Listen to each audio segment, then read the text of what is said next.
Hello, good morning and welcome to today's episode of True Potential's Morning Markets. It's currently Friday the 20th of May and I'm Matt Henderson.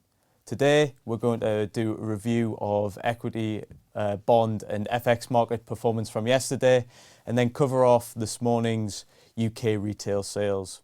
Starting off with market performance yesterday, if we think about how equities performed, looking at Asian, European and UK equity markets, we saw negative performance, so about 1 to 2% depending on which region and index we look at. That somewhat follows the performance that we've seen into the close of Wednesday with US markets that Raj covered yesterday. However, if we look at where futures are pointing this morning, which gives us a bit of an idea of where markets might open today, they're in the range of 1% for European markets. Asian markets this morning, which have already traded overnight for us, are up over the region of 1 to 2% once again, depending on which region and bourse that we look at. But if we cast our minds back to yesterday once more, thinking about how bond markets performed, and this will be somewhat pleasing for multi-asset investors, we actually saw sovereign bond yields fall. So if we think about what that actually means, yields and prices of bonds have an inverse relationship. Therefore, if yields fall, it means bond prices have risen. So they're moving back to offer us that diversification against equity markets. So when equities have been performing negatively, we've actually seen sovereign bond markets offer us a little bit of protection, which is pleasing for us to see. Now, if we look at FX markets, which is the last bit we'll cover from yesterday, US dollar, we actually saw weakness. So in previous episodes of Morning Markets, we would have talked about the strength that we've seen in the US dollar, and we refer to an index known as the DXY.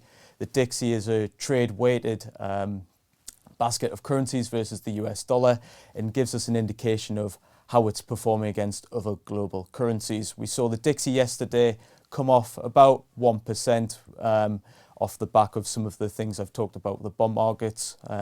DXY had really powered ahead this year given the divergence in central bank policy, with the US Federal Reserve being a lot more hawkish and aggressive than other developed market central banks. And as bond yields have come in, we've seen a little bit of weakness in US dollar. That's important because of the amount of dollar denominated debt in the world. Now, we promised we'd talk about the UK retail sales, so we'll cover that aspect now.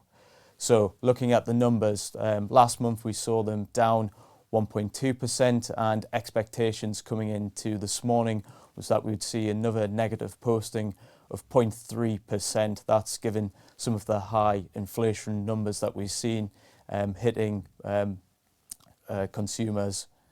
Looking at the numbers that we've seen posted this morning, they're positive, up 1.4%, so 1.7% difference. And if we think about what's really driven that, it's actually been discretionary spending from consumers remaining strong. Then, just to offer some more insight about where we are relative to pre-pandemic levels, volumes have increased 4% since that point.